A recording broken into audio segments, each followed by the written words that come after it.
meu nome é Olivia e tenho 32 anos. Crescendo em uma pequena cidade de Ohio, aprendi cedo que as aparências escondem as verdades mais sombrias. Quando eu tinha 15 anos, meu pai me chutou com tanta força que senti minhas costelas estalarem. Ainda me lembro das palavras dele enquanto eu ofegava no chão da cozinha: calha a boca. O que eu jamais poderia imaginar era como um médico perceberia o que todos os outros escolheram ignorar, mudando para sempre o curso da minha vida. Antes de continuar minha história, gostaria de saber de onde você está assistindo hoje. Por favor, curta e inscreva-se se histórias de sobrevivência e cura ressoam com você. Agora, deixe-me levá-lo de volta para onde tudo começou. Cresci em uma casa que parecia perfeita à vista de fora, uma casa colonial de 2 andares com persianas azuis, um gramado bem cuidado e guirlandas sazonais na porta da frente. Éramos a típica família americana que todos admiravam. Meu pai, Harold, era dono de uma construtora de sucesso e servia como diácono na primeira igreja batista. Todos os domingos, ele apertava a mão da congregação, com um sorriso largo e convincente. As pessoas o chamavam de generoso, trabalhador, um pilar da comunidade. Minha mãe, Elaine, era esposa solidária por excelência. Ela se voluntariava para os eventos da igreja, mantinha nossa casa impecável e sempre colocava o jantar na mesa às 18 horas. Ela era bonita, porém discreta, com cabelos castanhos suaves e olhos que pareciam perpetuamente apologéticos. Raramente a vi enfrentar meu pai. Em vez disso, ela se tornou especialista em apaziguar as coisas, inventar desculpas, fingir que estava tudo bem. E havia minha irmã Vanessa, 2 anos mais velha que eu e inegavelmente a favorita do nosso pai. Ela tinha os olhos azul aço e a presença imponente dele. Vanessa aprendeu cedo que se aliar ao poder significava segurança, então se tornou o reflexo perfeito dele. Quando ele me criticava, ela se amontoava. Quando ele me punia, ela observava com satisfação. Às vezes, como no dia em que minhas costelas estalaram, ela realmente ria. Meu irmão mais novo, Tyler, tinha apenas 8 anos na época do incidente, uma criança sensível e quieta que passava a maior parte do tempo desenhando ou lendo sozinha em seu quarto. Ele presenciou mais do que uma criança deveria, seus grandes olhos castanhos absorvendo tudo. Jovem demais para ajudar, com muito medo de falar, ele era mais uma vítima da nossa dinâmica familiar. Vistos de fora, parecíamos abençoados: pai, o provedor, mãe, a cuidadora, 3 filhos saudáveis em um bairro agradável com boas escolas. Ninguém sabia que, atrás da nossa porta, andávamos em ovos, antecipando a próxima explosão. O padrão já havia se estabelecido anos antes. Pequenas infrações desencadeavam uma fúria desproporcional: um copo deixado no balcão, lição de casa não concluída conforme o padrão dele, falar no tom de voz errado. A punição raramente era adequada ao crime, mas meu pai era habilidoso em justificar suas ações. É assim que se aprende respeito, dizia ele. Ou, você precisa de disciplina para ter sucesso na vida. O castigo físico era doloroso, mas a manipulação emocional era mais profunda. Ele era mestre em gaslighting. Isso nunca aconteceu, insistia após um episódio violento. Ou, você é muito sensível. Ou, você me provocou.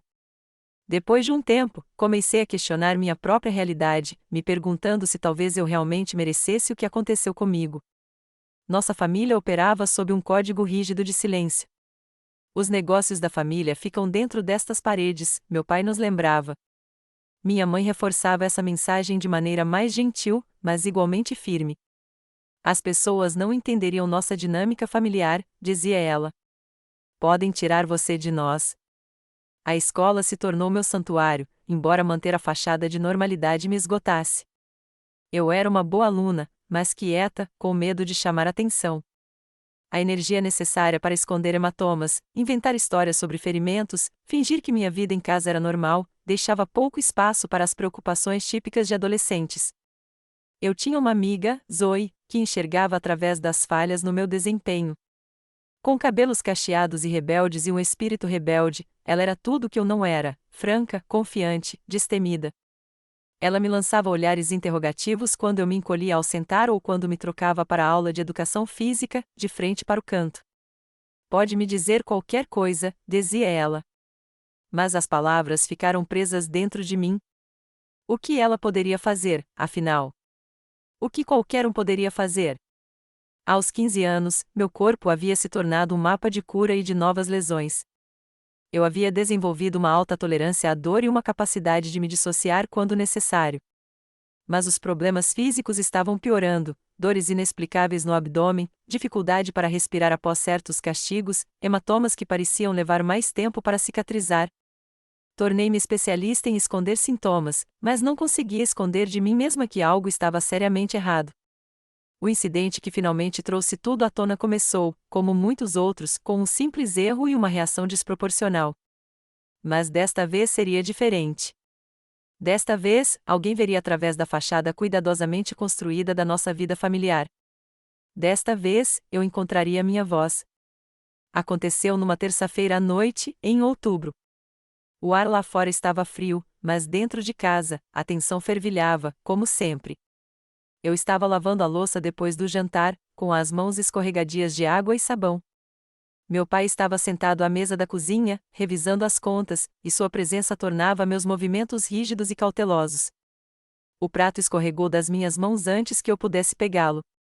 O estrondo pareceu ensurdecedor na cozinha silenciosa, com cacos de cerâmica espalhados pelo piso de ladrilho. Fiquei paralisada, observando uma peça girar até parar perto do pé do meu pai. O raspar da cadeira dele no chão fez meu estômago embrulhar. Ele se levantou lenta e deliberadamente, e seu rosto passou de irritado para furioso em segundos. "O que há de errado com você?" perguntou, com a voz perigosamente baixa. Isso era sempre pior do que gritar, a raiva controlada que precedia os piores castigos. "Sinto muito", sussurrei, já recuando. "Foi um acidente. Vou limpar tudo agora mesmo." "Você sempre se arrepende depois do ocorrido", disse ele, dando um passo em minha direção. Nunca foi cuidadosa o suficiente para começar, nunca pensou no futuro. Minha irmã Vanessa apareceu na porta, atraída pela comoção. Ela se encostou no batente, de braços cruzados, observando a cena se desenrolar com interesse. "O que ela fez agora?" perguntou, como se estivesse perguntando sobre uma piada recorrente de seriado e não sobre o castigo iminente da irmã. "Quebrou outro prato", respondeu meu pai sem olhar para ela. Seus olhos permaneceram fixos em mim, acompanhando meus leves movimentos enquanto eu tentava me aproximar da vassoura. "É o segundo prato este mês", observou Vanessa. Talvez ela devesse pagar com a mesada. Lancei-lhe um olhar suplicante, mas ela apenas ergueu uma sobrancelha, apreciando seu papel de instigadora. Minha mãe apareceu em seguida, analisando a situação com um olhar rápido. "Harold, eu cuido disso. Olivia, comece a limpar enquanto eu pego a pá de lixo." Mas meu pai levantou a mão, interrompendo-a. "Não, Elaine. Ela precisa aprender as consequências. Você é sempre mole demais." Minha mãe hesitou por um instante antes de seus ombros caírem. Ela se retirou sem dizer mais nada, deixando-me sozinha com ele. Vanessa sorriu ironicamente para aquela cena familiar enquanto Tyler espiava pela esquina, seu rostinho preocupado. Abaixei-me para começar a juntar os pedaços maiores, esperando que o gesto de responsabilidade pudesse apaziguar sua raiva. Foi então que aconteceu. O pé dele bateu na minha lateral tão de repente que não tive tempo de me preparar. A dor foi imediata e de tirar o fôlego, irradiando-se pelas minhas costelas. Caí de lado, ofegante, com pedaços de prato quebrado cortando minhas palmas. "Cala a boca", ele latiu quando um grito escapou dos meus lábios. "Não é tão ruim assim. Pare de ser dramática." Em meio às lágrimas, vi Vanessa rindo baixinho. "Ela sempre faz isso", disse para ninguém em particular. "Age como se estivesse morrendo à toa." A dor era diferente de tudo que eu já havia sentido. Cada respiração me dava pontadas agudas no peito. Algo definitivamente estava errado, mais do que os hematomas habituais dos castigos. Minha mãe havia retornado à porta, com o rosto pálido. "Harold, acho que ela está muito magoada." "Ela está fingindo compaixão", insistiu ele, embora tenha recuado, talvez percebendo que tinha ido longe demais. "Levanta, Olivia. Limpa essa bagunça e vai para o teu quarto." De alguma forma, consegui me levantar, e cada movimento me causava uma onda de agonia. Limpei tudo mecanicamente, com lágrimas escorrendo silenciosamente pelo rosto. Ninguém se ofereceu para ajudar. Tyler havia desaparecido, provavelmente de volta à segurança do seu quarto. Vanessa observou por alguns minutos antes de se cansar e ir embora. Minha mãe se ocupou limpando a bancada, evitando meu olhar. Aquela noite foi interminável. Não consegui encontrar uma posição que não doesse. Deitar era excruciante, sentar-me não era muito melhor. Tomei 4 ibuprofenos do meu estoque secreto, mas eles mal aliviaram a dor. O sono vinha em rajadas intermitentes, interrompidas por uma dor lancinante sempre que eu me mexia. Na manhã seguinte, contei à minha mãe que estava doente e que precisava ficar em casa, sem ir à escola. Ela me olhou com preocupação, mas também com medo. Seu pai acha que você deveria ir para a escola. Ele disse que você está bem. Eu fui. Cada passo na viagem de ônibus era uma agonia. Cada aula, uma nuvem de dor. Evitei Zoe, sabendo que ela perceberia qualquer desculpa. Na hora do almoço, eu já tinha roubado mais ibuprofeno da enfermaria quando ela saiu. Eu não conseguia respirar fundo sem sentir como se estivesse sendo esfaqueado. Esse padrão continuou por quase uma semana. A dor não melhorou. Na verdade, piorou. Respirar ficou mais difícil. Um hematoma roxo profundo se espalhou pelo meu flanco. Comecei a me preocupar com algo muito errado, mas fiquei com mais medo da reação do meu pai se eu reclamasse. No 7º dia após o incidente, tudo mudou. Durante a aula de educação física, estávamos dando voltas na pista. Eu fingi participar a semana toda. Mas, naquele dia, o professor insistiu que todos completassem a milha inteira. Na metade da minha primeira volta, as bordas da minha visão começaram a escurecer. A dor no meu peito tornou-se insuportável. Lembro-me de cair de joelhos, e depois nada. Acordei na enfermaria com Zoe sentada ao meu lado, o rosto tenso de preocupação. Você desmaiou, disse ela. A senhorita Vinter chamou uma ambulância. O pânico tomou conta de mim, mais forte que a dor. Não, estou bem. Só fiquei tonta. Por favor, preciso voltar para a aula. A enfermeira da escola, Sra. Patel, aproximou-se com uma expressão severa. Olivia, você não está bem. Você tem dificuldade para respirar e há hematomas significativos no seu tronco. Os paramédicos estão a caminho. Por favor, implorei, agarrando seu braço. Meus pais vão ficar bravos. Algo em seus olhos mudou, um lampejo de compreensão que me fez desviar o olhar. Sua saúde vem em primeiro lugar, disse ela gentilmente. Já ligamos para seus pais. Eles vão te encontrar no hospital. E assim, de repente, os muros cuidadosamente construídos em torno do nosso segredo de família começaram a ruir. A sala de emergência do hospital fervilhava com um caos controlado. Enfermeiras em uniformes coloridos moviam-se propositalmente entre as áreas com cortinas. Monitores apitavam, telefones tocavam e, em algum lugar, uma criança chorava. Deitei-me numa maca, tentando me encolher o máximo possível, temendo o que estava por vir. A avaliação inicial foi rápida e profissional. Uma enfermeira chamada Laura mediu meus sinais vitais e perguntou sobre o meu nível de dor. Quando hesitei, ela olhou diretamente nos meus olhos. Em uma escala de 1 a 10, sendo 10 a pior dor imaginável, onde você está agora? Por favor, seja honesta. 8, sussurrei, surpreendendo-me com a verdade. O médico que me examinou primeiro era jovem, com olhos gentis. Ele pressionou suavemente minhas costelas, pedindo desculpas quando eu estremeci. Precisamos fazer uns raios-x, disse ele. Parece que você pode ter algumas costelas quebradas, possivelmente outros ferimentos internos. Meus pais chegaram enquanto eu esperava o raio-x. Meu pai entrou primeiro, minha mãe o seguindo como uma sombra. Seu rosto era uma máscara de preocupação, mas eu reconheci a raiva latente por baixo. O que aconteceu? Ele perguntou, dirigindo a pergunta à enfermeira e não a mim. Ela desmaiou durante a aula de educação física, explicou Laura. Ela está com dificuldade para respirar e mostra sinais de trauma torácico. Ela caiu da escada semana passada, disse meu pai suavemente. Ela disse que estava bem. Você deveria ter nos contado que ainda estava com dor, Olivia. A mentira escapou com tanta facilidade, sua voz perfeita em seu equilíbrio entre preocupação e gentil advertência. Vi a expressão da enfermeira mudar ligeiramente, reavaliando a situação. Foi isso que aconteceu, Olivia? Perguntou ela. Você caiu lá embaixo? Os olhos do meu pai fixaram-se nos meus. Minha mãe olhou fixamente para o chão. Sim, eu disse. Eu caí. Os raios-x confirmaram 3 costelas quebradas e mostraram possível hemorragia interna. O jovem médico pediu exames adicionais e consultou um colega. Foi então que a doutora Sofia Martinez entrou na minha vida.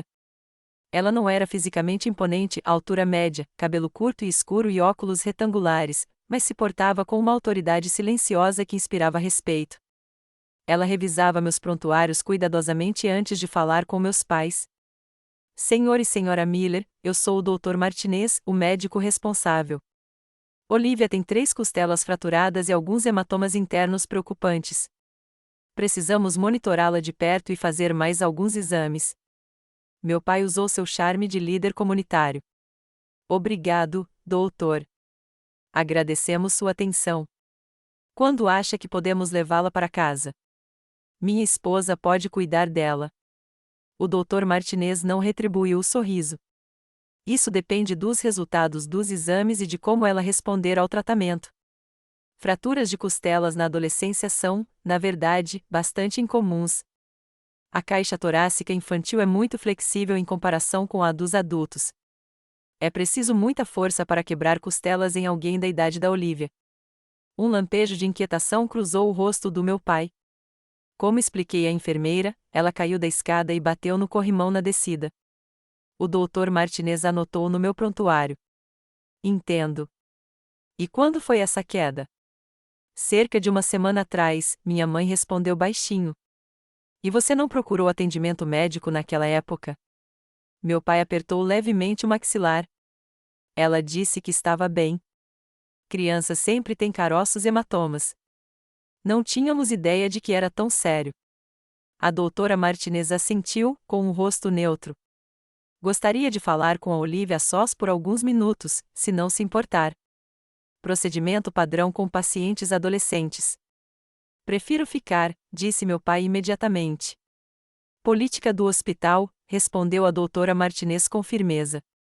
Pode esperar lá fora. Não vamos demorar.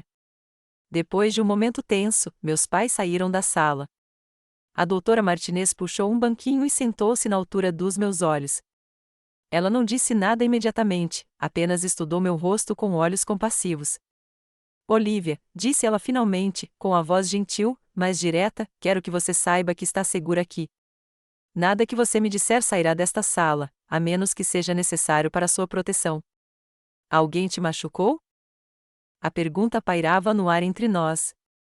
Ninguém nunca tinha me perguntado tão diretamente antes. Anos de condicionamento guerreavam com o desejo desesperado de finalmente contar a alguém. O medo venceu. Eu caí da escada, eu disse. A doutora Martinez assentiu, sem insistir. Os ferimentos que estou vendo não são totalmente consistentes com uma queda escada abaixo. O padrão dos hematomas sugere trauma por impacto frontal e lateral, não por cair da escada. Meu coração batia forte. Ela sabia. Alguém finalmente sabia. Às vezes, continuou ela cuidadosamente, pessoas que se importam conosco podem nos machucar. Isso não torna tudo certo, e não significa que seja sua culpa. Meu trabalho é ajudar você a melhorar, e isso significa entender exatamente o que aconteceu. Lágrimas encheram meus olhos, mas eu não conseguia formar palavras. 15 anos de silêncio não poderiam ser quebrados tão facilmente.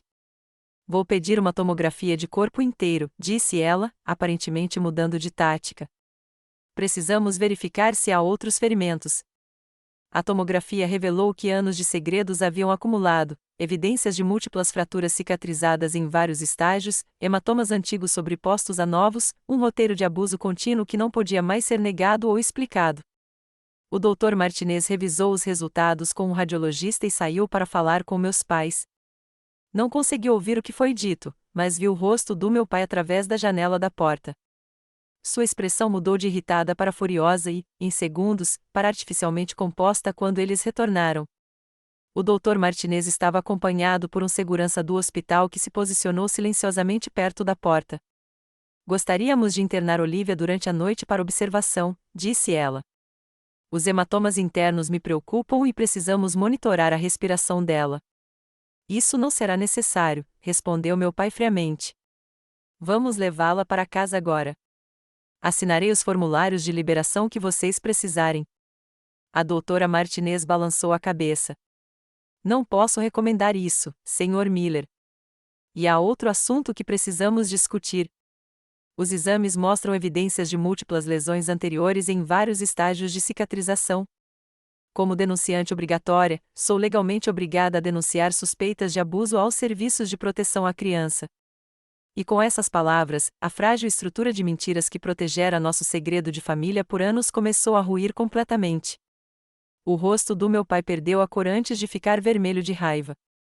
O que exatamente o senhor está insinuando, doutor? Sua voz estava perigosamente baixa, o tom que eu conhecia que precedia seus piores acessos de raiva. O doutor Martinez permaneceu perfeitamente calmo. Não estou insinuando nada, Sr. Miller. Estou afirmando fatos baseados em evidências médicas. O corpo de Olivia apresenta sinais de trauma repetido por um longo período. Como profissionais de saúde, somos obrigados por lei a relatar tais achados. Isso é um absurdo, disse meu pai, elevando a voz. Você a examina para um problema e, de repente, está fazendo acusações absurdas. Vou processar este hospital por difamação. Minha mãe colocou a mão em seu braço, para contê-lo. Harold, por favor, deixe-nos ouvir o que o médico tem a dizer. Ele a afastou bruscamente. Não, Elaine, não vou ficar aqui sendo acusado de machucar a minha própria filha. Ele se virou para mim, com os olhos brilhando. Olivia, diga a eles. Diga a eles que eu nunca te machuquei. Todos os olhares na sala se voltaram para mim, Dr. Martinez, o segurança, meu pai, minha mãe. O peso dos olhares dificultava a respiração. 15 anos de medo e segredo pesavam no meu peito, mais pesados do que minhas costelas quebradas. Minha voz falhou. Diga a eles, exigiu meu pai. O Dr. Martinez se colocou entre nós. Sr. Miller, peço que baixe a voz e se afaste. Olivia é minha paciente, e o bem-estar dela é minha principal preocupação. Ela é minha filha, respondeu ele. E estamos indo agora.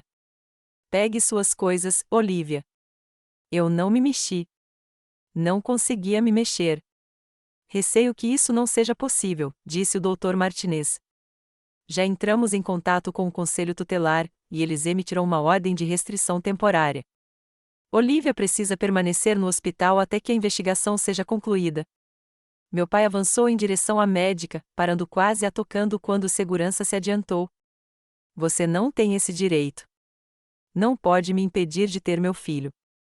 Na verdade, senhor, podemos, disse o segurança calmamente. E se o senhor continuar a me perturbar, terei que pedir que saia do local.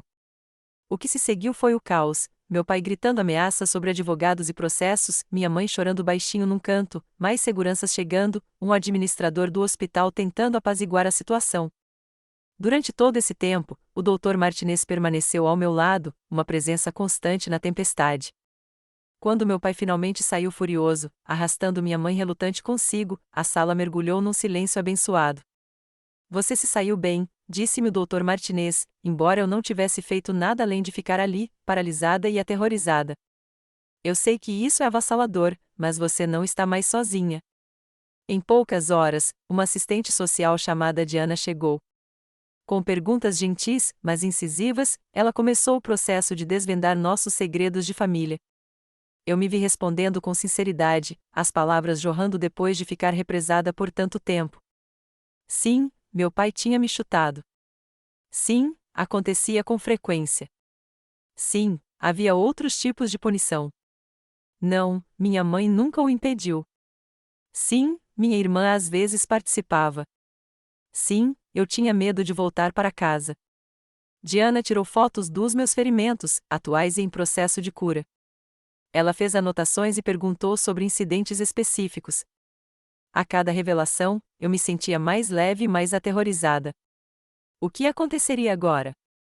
Para onde eu iria?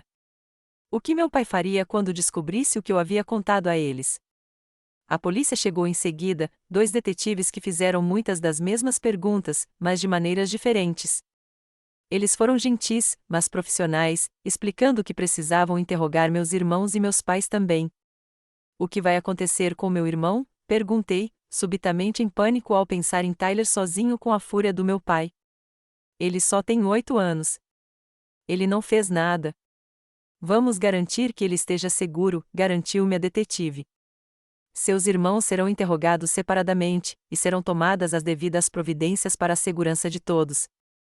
Mais tarde naquela noite, soube que a situação em casa havia se agravado drasticamente. Meu pai voltou ao hospital, exigindo-me ver. Ao ser impedido de entrar, tentou forçar a passagem pela segurança. Em sua fúria, empurrou uma enfermeira e ameaçou o Dr. Martinez. Foi preso no local. Minha mãe ligou para o meu quarto de hospital, soluçando. Como você pôde fazer isso conosco, Olivia? Com seu pai, com nossa família. Suas palavras me atingiram profundamente, reforçando anos de condicionamento de que eu era responsável por manter a harmonia familiar, de que falar a verdade era uma traição. Mãe, ele me machucou. Ele quebrou minhas costelas. Foi um acidente, ela insistiu.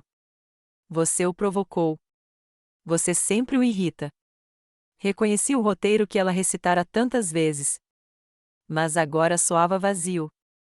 Não, mãe. Não foi um acidente, e não foi minha culpa. Houve um longo silêncio antes que ela falasse novamente, com a voz mais fria. Sua irmã está arrasada. Você sabia? Eles a interrogaram por horas. Fizeram Tyler chorar. Você está feliz agora? Depois que ela desligou, me encolhi o máximo que minhas costelas machucadas permitiram e chorei. Apesar das evidências, apesar da validação de profissionais médicos e autoridades, parte de mim ainda acreditava que eu tinha feito algo terrível ao dizer a verdade. Diana voltou no dia seguinte com notícias. Meu pai continuava preso, acusado de agressão. Minha mãe receberá um ultimato: apoiar meu pai ou apoiar os filhos dela. Ela havia escolhido meu pai. Vanessa, aos 17 anos, negou veementemente qualquer abuso e me acusou de mentir para chamar atenção. Somente Tyler, com a honestidade simples de uma criança de 8 anos, confirmou o que aconteceu em nossa casa. Para onde eu vou? Perguntei, a pergunta que me manteve acordada a noite toda. Encontramos um lar temporário para você, explicou Diana. Uma família chamada Johnsons. Eles têm experiência com adolescentes em situações de crise. Você irá para lá assim que tiver alta. E o Tyler? Ele será colocado temporariamente com uma família adotiva diferente, os Kellers. Eles são especializados em crianças menores. Você poderá ter visitas supervisionadas com ele. Tudo estava mudando tão rápido. Nossa família, por mais disfuncional que fosse, havia sido destruída em apenas 2 dias. Eu me senti aliviada, culpada e aterrorizada ao mesmo tempo.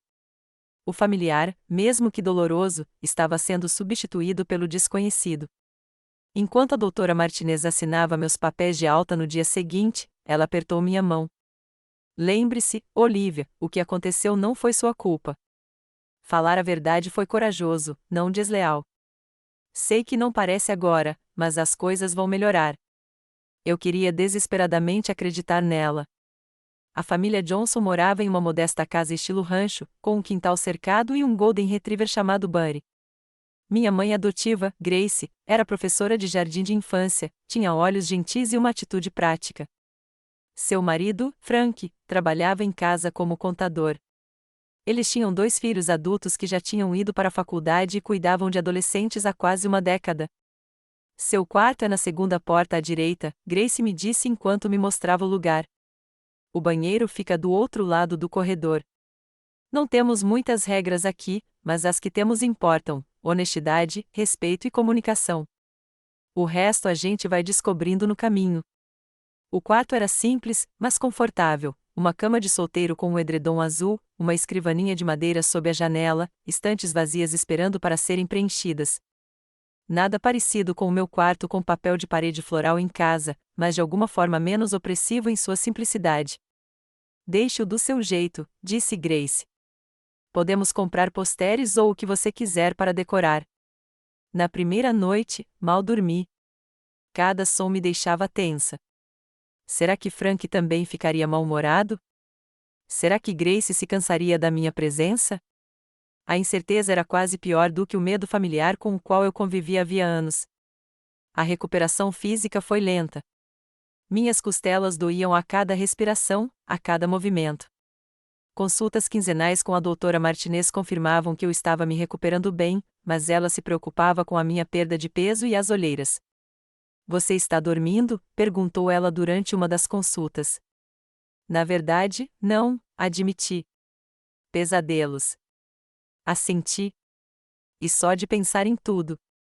Ela me receitou um sonífero leve e me encaminhou para a doutora Raquel Wilson, psicóloga especializada em traumas e terapia para adolescentes. O consultório da doutora Wilson não era nada parecido com o que eu imaginava ser o de um terapeuta, nada de sofá de couro, nem iluminação fraca, apenas uma sala iluminada com cadeiras confortáveis, plantas no parapeito da janela e arte abstrata nas paredes. A própria doutora Wilson era uma mulher de meia-idade, com cabelos escuros com mechas grisalhas e um olhar direto que, de alguma forma, nunca parecia intrusivo. A terapia não consiste em eu lhe dizer como se sentir ou o que fazer, explicou ela em nossa primeira sessão. Trata-se de criar um espaço seguro para você processar o que vivenciou e desenvolver ferramentas para seguir em frente. Aquelas primeiras sessões foram excruciantes. Colocar em palavras experiências que passei a vida escondendo era como descascar a minha própria pele. A doutora Wilson introduziu conceitos que reformularam toda a minha compreensão da minha família. O que você sofreu foi abuso, disse ela com naturalidade, físico, emocional e psicológico. E nunca, nenhuma vez, foi sua culpa. Mas se eu tivesse sido mais cuidadosa, comecei. Não, ela interrompeu, gentil, mas com firmeza. Abusadores escolhem abusar. Crianças não escolhem ser abusadas. Seu pai fez escolhas. Você estava simplesmente tentando sobreviver a elas. Ela explicou as respostas ao trauma, como minha hipervigilância, ansiedade e dificuldade em confiar nos outros eram reações normais a situações anormais. Ela falou sobre como o abuso afeta o desenvolvimento do cérebro e apresentou técnicas para me manter firme quando as memórias se tornavam avassaladoras. Mais importante, ela me ajudou a entender a dinâmica complexa de famílias abusivas, como a falha da minha mãe em nos proteger era uma forma de abuso, como Vanessa se adaptou identificando-se com nosso pai, tornando-se cúmplice para se proteger, como Tyler e eu desenvolvemos diferentes estratégias de sobrevivência. Enquanto isso, o processo judicial avançava com uma lentidão excruciante. Meu pai permaneceu preso, com o pedido de fiança negado devido à gravidade das acusações e à percepção de ameaça à sua família. Minha mãe contratou um advogado caro para ele e hipotecou a casa para pagar os honorários advocatícios.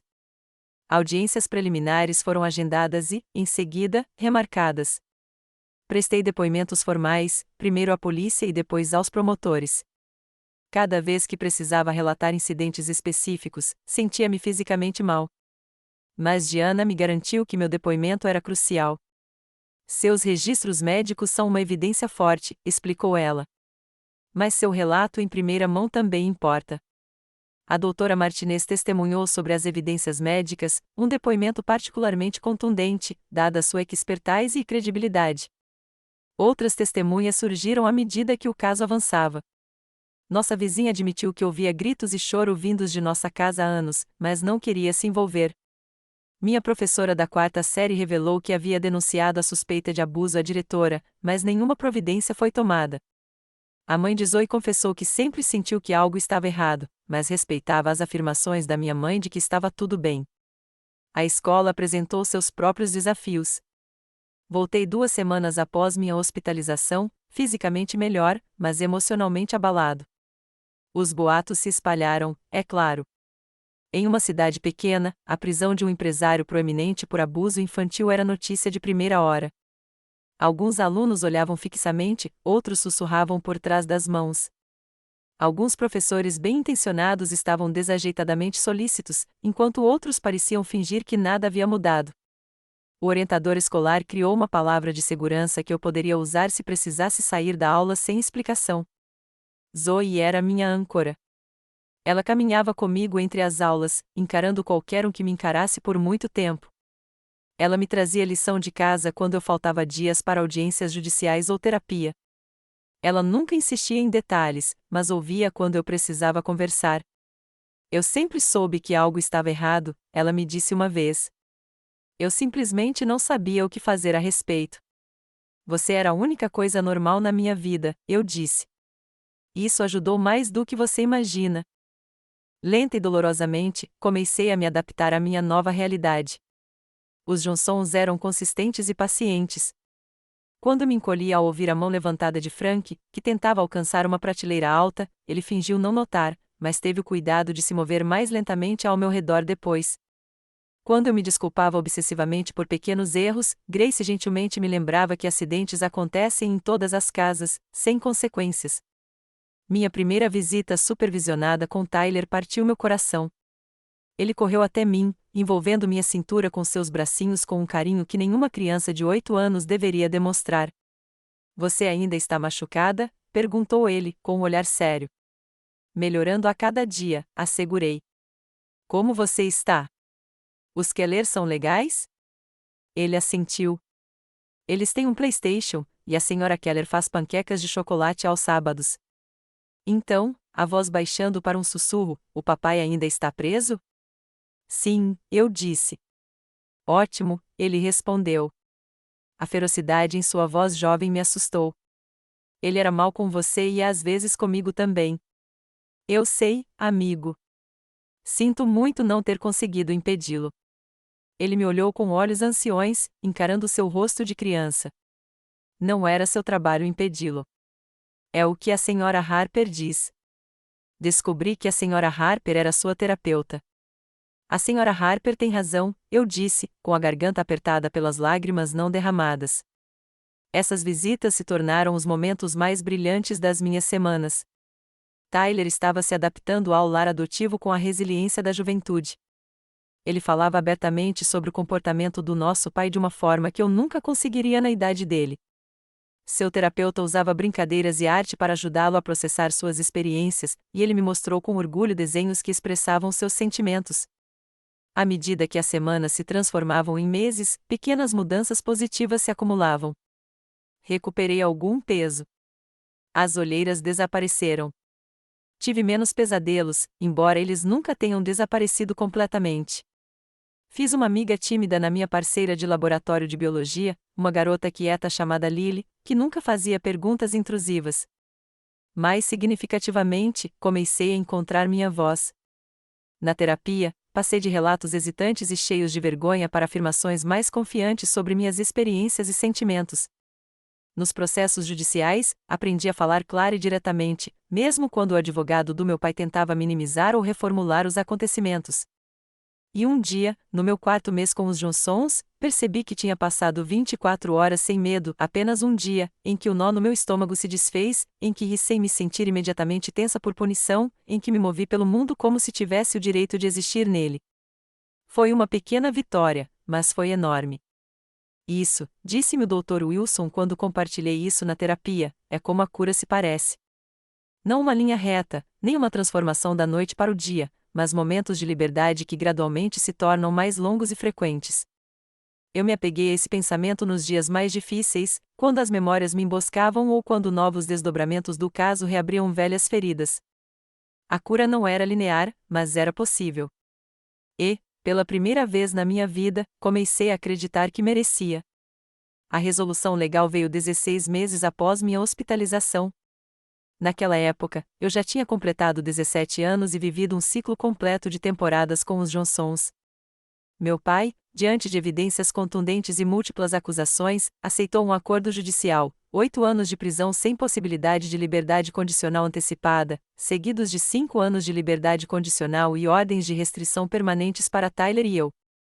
Sentei-me no tribunal enquanto o juiz anunciava a sentença, com as mãos tremendo levemente no colo.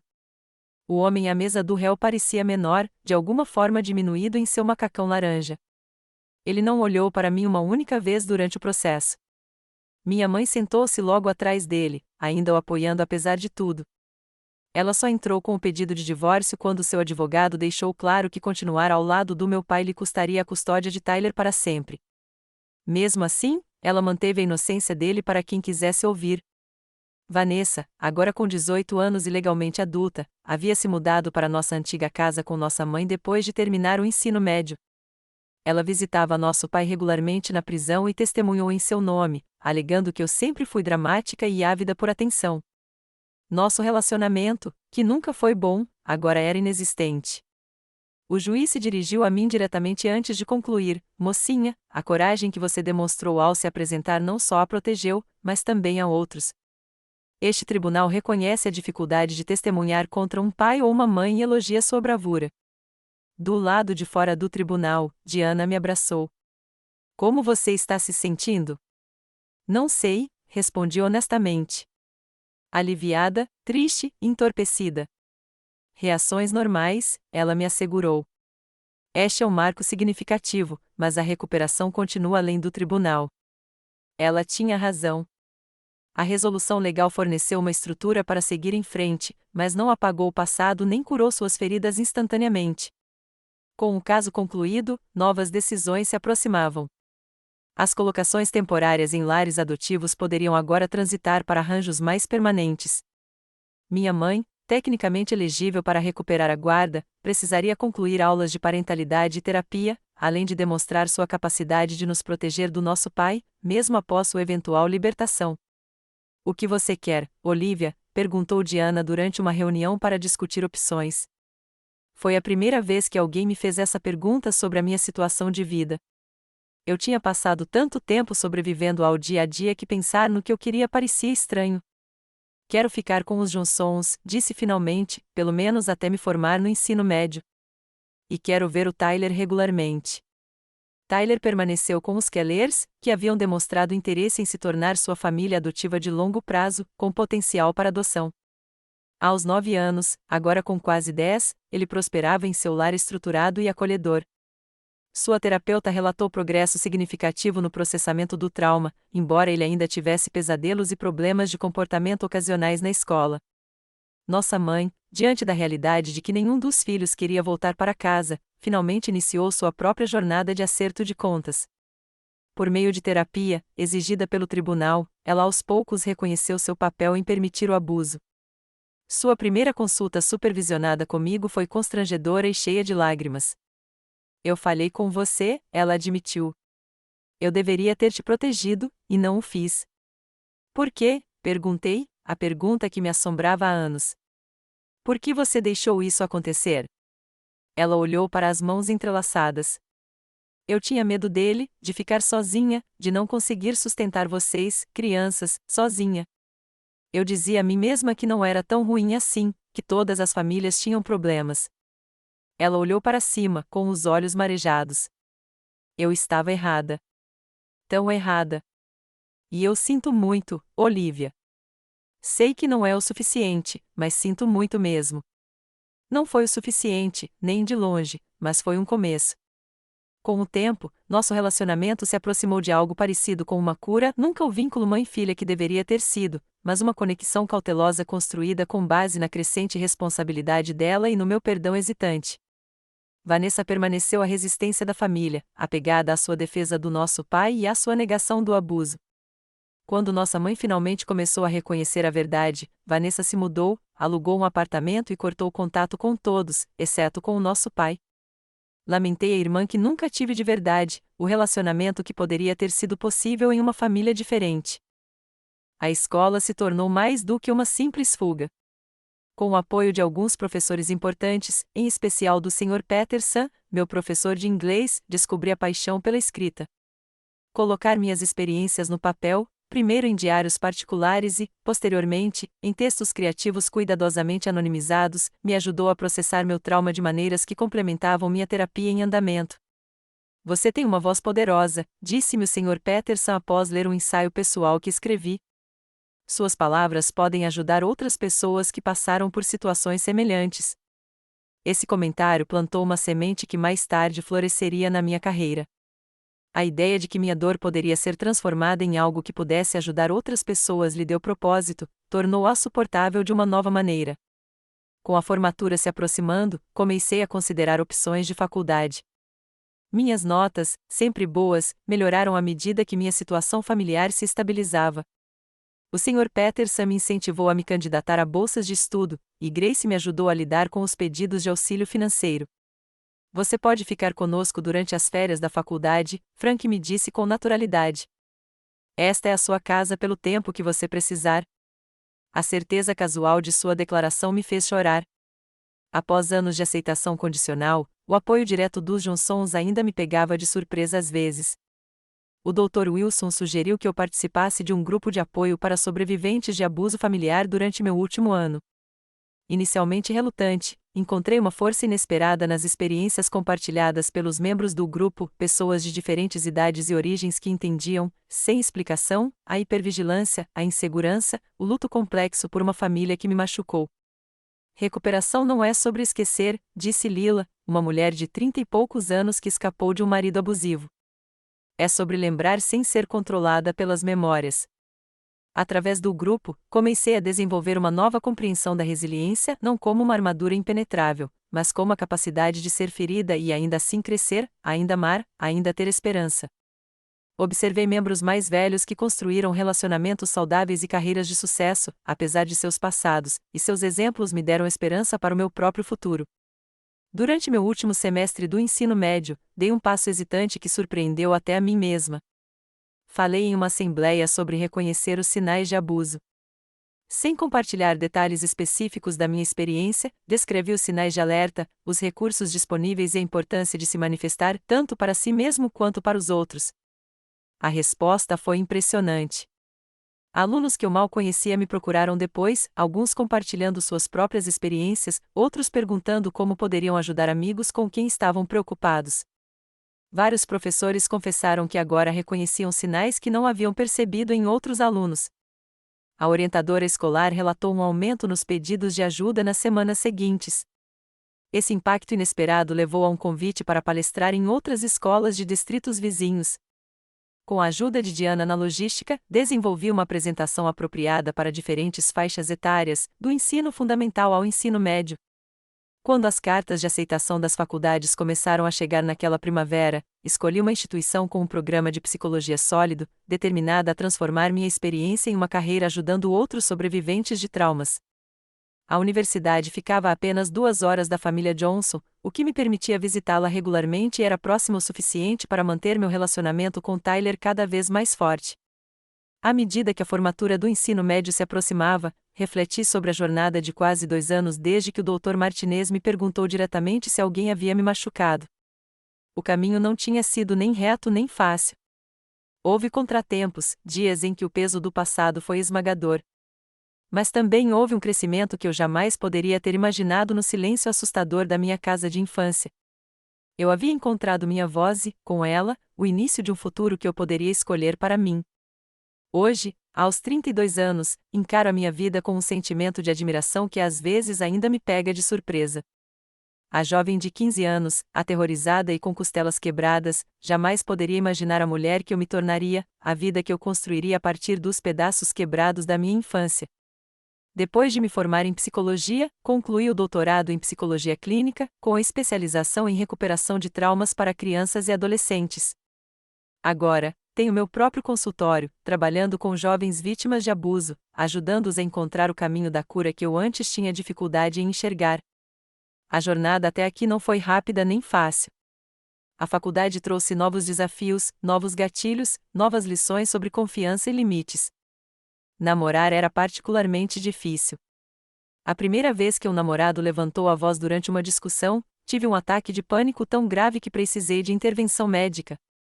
Aprender a distinguir entre conflitos normais e sinais de alerta de abuso levou anos de terapia e prática contínuas. Minha mãe e eu mantivemos um relacionamento cuidadoso durante esses anos. Ela completou suas aulas de terapia e criação de filhos, eventualmente recuperando direitos limitados de visita a Tyler, embora ele tenha permanecido com os Kellers durante a infância. À medida que ela demonstrava mudança genuína e responsabilidade, nossas interações se tornaram menos tensas, embora sempre com a consciência de um passado que não podíamos mudar nem esquecer. Tenho orgulho de quem você se tornou, ela me disse na minha formatura da pós-graduação. E sinto muito pelo que você teve que superar para chegar até aqui. Eu sei, mãe, eu disse, e eu sabia, não de uma forma que apagasse a dor ou curasse completamente a quebra de confiança, mas de uma forma que reconhecesse sua própria jornada rumo à responsabilidade e à mudança. Meu pai foi libertado após cumprir 8 anos de prisão, quando eu tinha 24 anos. Ele tentou entrar em contato comigo apesar da ordem de restrição, enviando cartas por meio de vários meios. Nunca respondi. O perdão, como o Dr. Wilson me ajudou a entender, não exigia reconciliação ou relacionamento. Era algo que eu fazia por mim mesma, não por ele. Vanessa e eu não tivemos contato por quase uma década após o julgamento. Então, logo após a libertação do nosso pai, ela me ligou do nada. Sua voz soou diferente, contida e incerta. Ele tentou me bater, disse ela sem preâmbulos. Quando eu discordava dele sobre alguma coisa, ele levantava a mão, como costumava fazer com você. A validação que eu talvez ansiasse por essa admissão soou vazia diante da dor dela. Você está segura agora? Perguntei. Sim, eu fui embora. Estou na casa de uma amiga. Uma pausa. Você estava dizendo a verdade o tempo todo, não é? Sim, Vanessa, eu estava. Nossa reconciliação tem sido lenta e, às vezes, difícil. Ela carrega consigo a culpa por seu papel no meu abuso, por não acreditar em mim, por testemunhar contra mim. Eu carrego as cicatrizes de sua traição e crueldade. Mas estamos construindo algo novo, não reivindicando o que nunca existiu de verdade. Tyler se tornou um jovem atencioso, com o dom de se conectar com crianças problemáticas. Agora professor do ensino médio, ele usa sua própria experiência para identificar e apoiar alunos que possam estar sofrendo em silêncio. Conversamos semanalmente e nos vemos nos feriados e ocasiões especiais. O vínculo forjado no trauma compartilhado da nossa infância evoluiu para uma amizade genuína na vida adulta. Os Johnsons continuam sendo uma parte importante da minha vida, uma verdadeira família em todos os sentidos.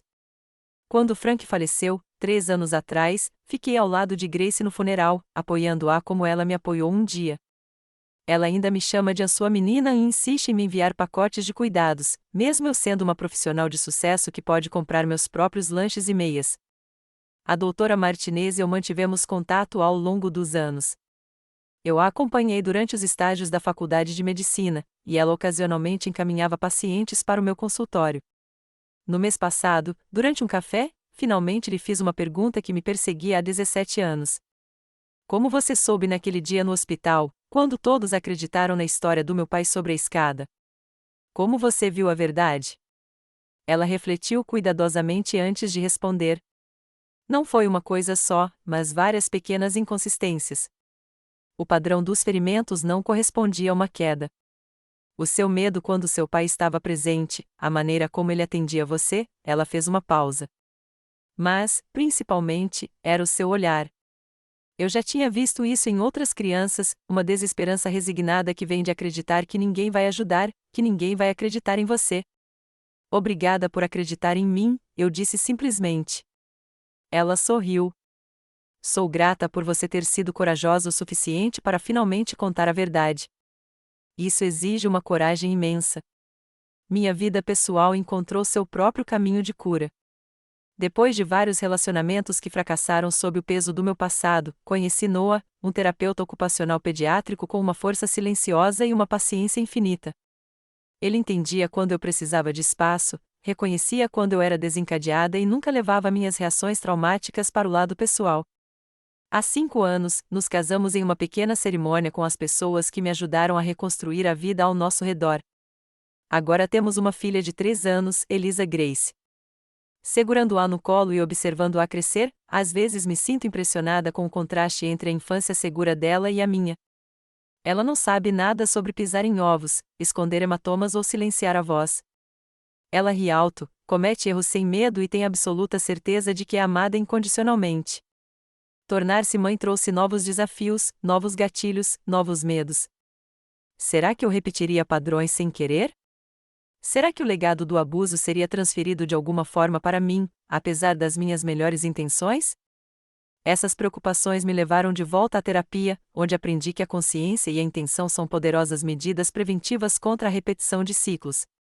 A lição mais profunda que aprendi com tudo isso é que uma pessoa pode realmente mudar a trajetória de uma vida. Para mim, essa pessoa foi a doutora Martinez, que viu que os outros escolheram não ver e agiu. Sua coragem me deu a chance de encontrar a minha. Penso também em Diana, que me guiou pelo labirinto jurídico, e em Grace e Frank Johnson, que me mostraram como é o amor familiar saudável, no Dr. Wilson, que me ajudou a reconstruir meu senso de identidade, no Sr. Peterson, que me incentivou a usar minha voz por meio da escrita. Cada um deles foi um elo na corrente que me puxou em direção à cura. Essa compreensão molda meu trabalho com os jovens clientes. Posso ser apenas uma pessoa na jornada deles, mas esse papel importa. Ser aquela que acredita neles, que os enxerga plenamente, que se mantém firme diante do caos do abuso pode plantar sementes de cura que crescerão por décadas. Romper o ciclo de abuso não se trata apenas de recuperação pessoal. Trata-se de transformar a dor em propósito, de usar o que nos machucou para ajudar a evitar que outros sejam machucados da mesma forma. Cada criança que ajuda a encontrar segurança, cada pai que ajuda a quebrar padrões destrutivos, cada família que ajuda a reconstruir sobre bases mais saudáveis representa um futuro ramo do ciclo rompido. A jornada de vítima sobrevivente a prosperador não é simples nem finita. Ainda há dias em que as memórias me emboscam, em que velhos padrões de pensamento tentam se reafirmar. A diferença agora é que tenho ferramentas para reconhecê-los e combatê-los, além de um sistema de apoio em que me apoiar quando necessário. O perdão, aprendi, não é um presente que você dá ao seu agressor. É um processo de liberação do poder que o abuso exerce sobre o seu presente e futuro. Não exige reconciliação ou relacionamento. Não anula a responsabilidade. Simplesmente cria espaço para que sua própria vida floresça além da sombra do que lhe foi feito. Talvez a lição mais inesperada tenha sido encontrar força na vulnerabilidade. Durante anos, acreditei que demonstrar dor ou medo era perigoso, que a performance perfeita era a única segurança. Aprender a estar autenticamente presente com meus próprios sentimentos, a permitir que os outros vejam minhas lutas, tem sido o aspecto mais difícil e gratificante da cura. Ao observar minha filha brincando em nosso quintal, segura de que sua casa é segura, de que sua voz importa, de que erros são apenas oportunidades de aprendizado, sinto o ciclo completo desta jornada. A dor que suportei não foi sem sentido, nem desperdiçada, nem vitoriosa. Tornou-se a base para uma vida dedicada a garantir que outras crianças encontrem o caminho para a segurança e a cura. Se você está assistindo a isso e reconhece sua própria história na minha, saiba que não está sozinho. Existem Dr. Martinezes no mundo, procurando maneiras de ajudar você. Existem recursos, mesmo quando parecem impossíveis de encontrar. Sua voz importa. Sua verdade merece ser ouvida, e seu futuro pode ser diferente do seu passado. Eu adoraria saber sua opinião nos comentários abaixo. Você já foi a única pessoa que percebeu algo errado e se manifestou? Ou alguém já foi essa pessoa para você? Por favor, compartilhe suas experiências se sentir confortável. E se minha história ressoou com você, curta, inscreva-se e compartilhe com alguém que precise ouvir que a cura é possível, que começos quebrados não determinam nossos finais. Obrigada por ouvir minha jornada. E lembre-se, você é mais forte do que imagina.